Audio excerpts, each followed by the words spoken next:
কোথায় কোথায় কোথায়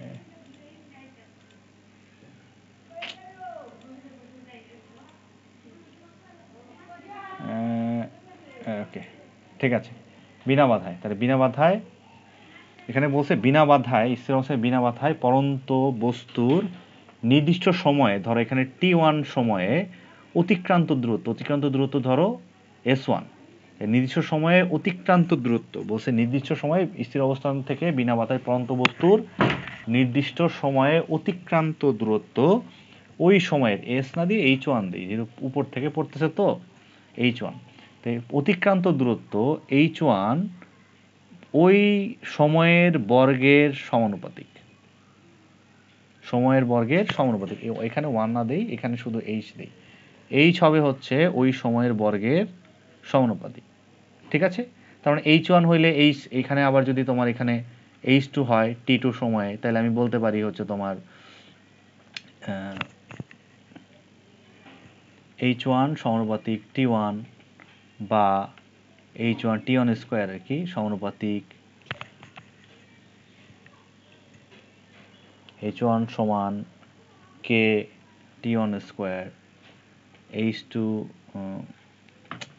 বা h1 বাই t1 তে হোল স্কয়ার ইকুয়াল টু হচ্ছে k h2 সমানুপাতিক t2 তে হোল স্কয়ার, বা একবারে লিখে দিলাম হচ্ছে তোমার h2 সমানুপাতিক k t2 তে হোল স্কয়ার, বা হচ্ছে h2 t2 তে whole square equal to k, ঠিক আছে।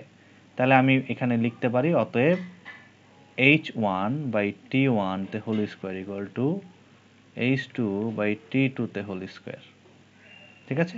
এটা আমি এই ফর্মুলাটা আমি লিখতে পারি, বা এটা মাল্টিপল অনেকগুলোর ক্ষেত্রে অনেকগুলা, তাই তো। তার মানে এখান থেকে আমি বলতে পারি যে সময় যদি দ্বিগুণ করা হয়, সময়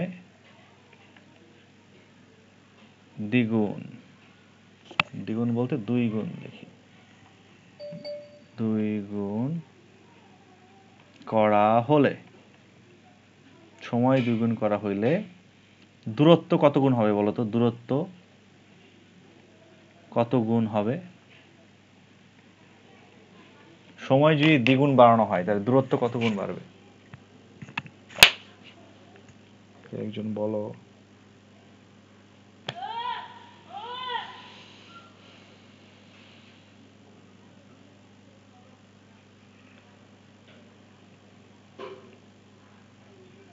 এই কেউ বলো।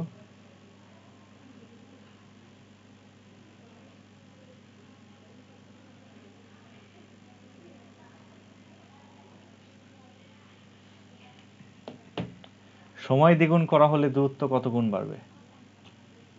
এইটা বাড়বে না তো।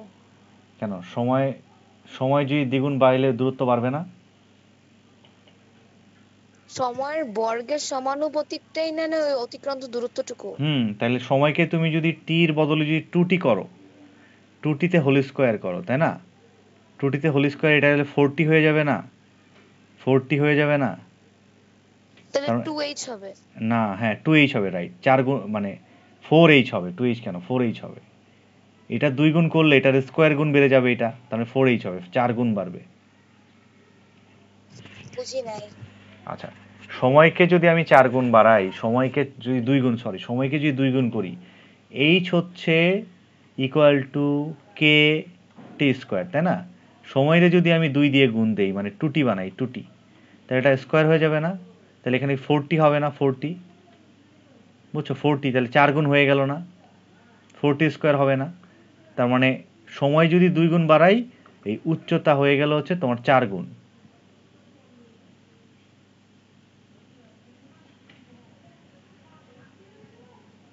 বুঝি নাই, আমি বুঝতে পারছি। ধরো তোমার সময় h ইকুয়াল টু সমানুপাতিক টি স্কোয়ার, তাহলে h equal to K T square, ঠিক আছে। তাহলে আমি সময়কে আমি সময়কে করলাম টি হচ্ছে তোমার 2 গুণ 2t করে দিলাম, টি ইকুয়াল টু 2t। তাহলে আমার এখানে কি হবে? h হবে হচ্ছে তোমার কে 2t তোমার হোল স্কোয়ার, তাহলে এটা হবে হচ্ছে তোমার এইচ ইকুয়াল টু হচ্ছে তোমার কে 4 টিতে হোল স্কোয়ার বা 4 ইন্টু কে টিতে হোল স্কোয়ার। তাহলে কে টি ইকুয়াল টু আবার কি ছিল? কে টি ইকুয়াল টু কি? কে টি স্কোয়ার ইকুয়াল টু কি? এই যেটা না, এইচ না? তাহলে এটাকে লেখা যায় না 4 এইচ? তাহলে আমি লিখতে পারলাম এইচ ইকুয়াল টু 4 এইচ। বুঝছে? মানে উচ্চতা হয়ে যাচ্ছে 4 গুণ বেড়ে যাচ্ছে। সময়কে যদি আমি 2 গুণ বাড়াই, উচ্চতা হয়ে যাবে 4 গুণ।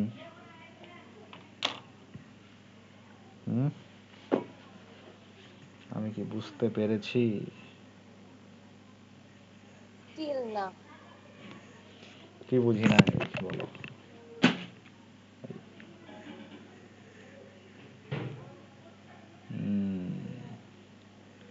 বুঝি নাই।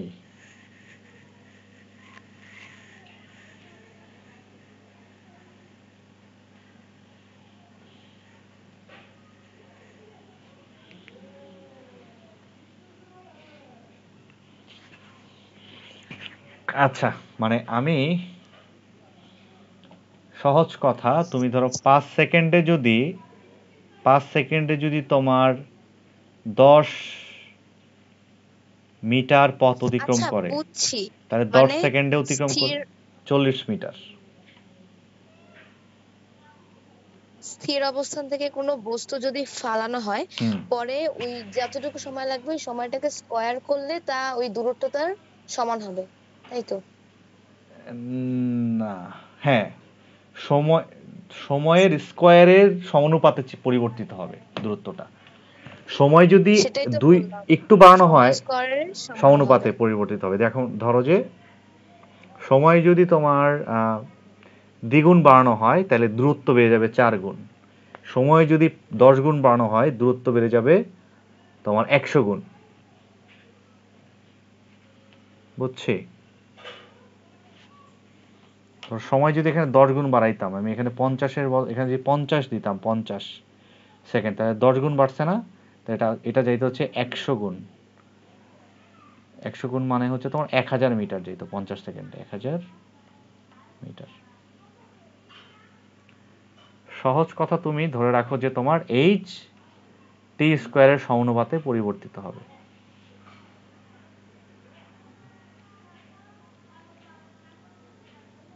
ঠিক আছে? কষ্ট হয়ে যাচ্ছে মনে হয়। তোমাদের ক্লাসে ইয়ে শুরু করছে, বেগ শুরু করছে, গতি শুরু করছে? হ্যাঁ, খালি সবগুলোর সংজ্ঞা দিছে বি সেকশনে। হুম, বুঝতে পারছি। তোমাদের গতির শীট দিছি না চ্যাপ্টার 2 এর, মানে সংজ্ঞার শীট? হ্যাঁ। আচ্ছা, ঠিক আছে, ওকে। এই বাকিরা কি বুঝতে পারছি? বাকিরা কি আদৌ আসো, নাকি তোমরা শুধু লাইনে ঢুকে তারপরে ফোন কোথাও রেখে দিছো? অনলাইনে পড়ানোটা একদম মানে ভূতরে পড়াইতেছে তোমাদের, বিশেষ করে তোমরা তো এই বাকিগুলো চুপ করে থাকে। তুমি যদি ঠিক আছে, মানে তাহলে স্কোয়ারের সমানুপাতিক, এটা অন্তত মেনে নাও। মানে এটা হচ্ছে তোমার পরীক্ষা নিরীক্ষার পরেই পাওয়া গেছে, এটা আসলে ডাউট করার কিছু নাই। হুম, এটা পরীক্ষা নিরীক্ষা করে দেখা গেছে যে এটা স্কোয়ারের সমানুপাতে পরিবর্তিত হয়। ঠিক আছে? তাহলে আমি এই যে এইভাবে এই সূত্রটা থাকতে পারে। হ্যাঁ, সূত্রটা কিন্তু এখানে এমসিকিউতে আসে অনেকভাবে পরিবর্তিত করে, বলবে যে নিচের কোনটি সঠিক? h1 by h2 equal to T two square by T one square. এটা কি সঠিক? এটা কি ঠিক না ভুল?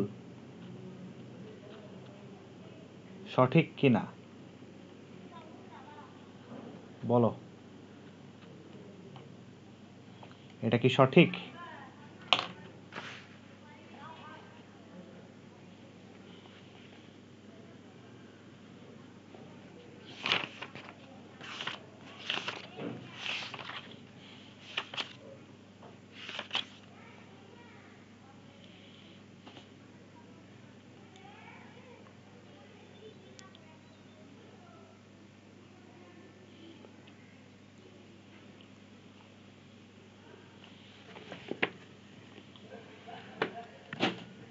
এটা ভুল, কারণ আমরা এই টিটা উপরে গেলে T1 হবে।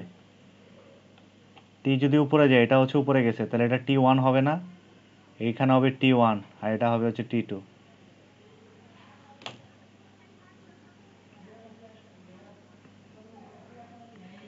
ওকে, তাহলে আমরা পরন্ত বস্তুর দ্বিতীয় সূত্রটাও কিছুটা পেয়ে গেছি।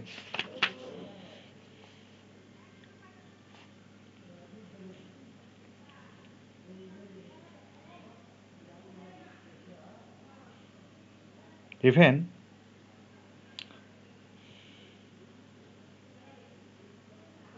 এই সূত্রগুলা যে তোমার গতির সূত্র থেকে যে এইগুলাকে পাওয়া যায়, ডিনোট করা যায়, এটাও কিন্তু দেখতে পারি আমরা। কিভাবে দেখো, গতির সূত্র থেকে পরন্ত বস্তুর সূত্র, গতির সূত্র থেকে গতির সূত্র থেকে পরন্ত বস্তুর সূত্র প্রতিপাদন, পরন্ত বস্তুর আমাদের কি সূত্র প্রতিপাদন আসবে? না, আসবে না, দেখাও যে আসলে দুইটাই একই সূত্র এরকম আসতে পারে। বস্তুর সূত্র মানে প্রতিপাদনে আসে না, কিন্তু 2 মার্কে কখনো মানে এরকম প্রশ্ন দিতে পারে যে এটা থেকে এটা বানাও। হ্যাঁ, মানে দুইটা যে আসলে এটাও যে গতির সূত্র সেটা আসলে দেখাইতে বলতে পারে। যেমন আমি প্রথম সূত্রটা জানি, v equal to u plus at, তাই না?